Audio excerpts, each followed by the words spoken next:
There's some interesting prophetic language in Isaiah 62, if you'll turn there. It'll help us to illustrate it there. I'll tell you what,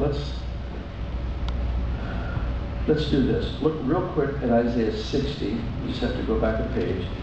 Look at verse 18, the last half of the verse. You shall call your walls salvation and your gates praise. All right? What is the prophetic language here? The prophetic language is God is describing a city. Now, what's important for you to learn, if you haven't already seen it, is when you study the Word, when you see prophetic words for Zion, does anybody know what Zion was? It's a city of worship. Picture this. Let's say this stage, this is part of the stage where I'm standing, it's a dark carpeted area. Let's just say that was all of Jerusalem. Well, not everyone who lived in Jerusalem lived in Zion, because Zion was a portion within Jerusalem. Mount Zion is an exaggeration. It's a pimple in the earth. It's just honestly, I've been there. It's just this, it goes like this and it goes like that. But it's called Mount Zion. And the Bible says all the surrounding mountains are jealous of this mountain. So you can imagine Mount Shasta going, yeah, I wish I was like that one. And all it is just this little rise in the air, and all these other mountains are going, oh, we wish we were like Zion.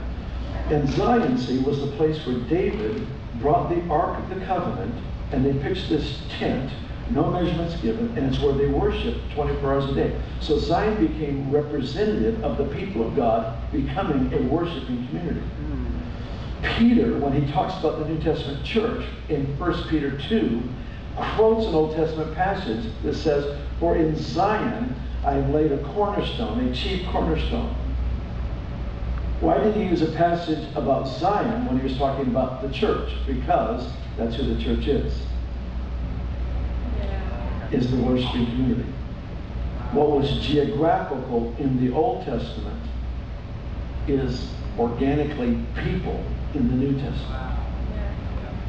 In the same way that God lived in a house in the Old Testament, so you and I are living stones being built up as a spiritual house to house a priesthood that ministers to God and to people.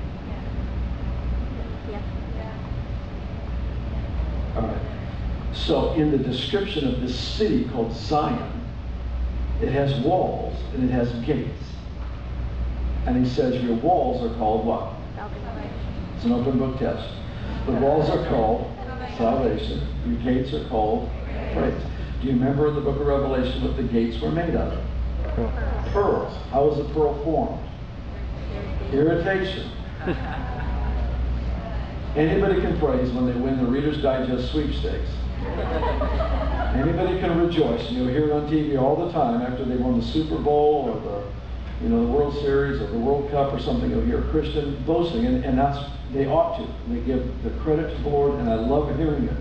But it's not that hard to praise when you won.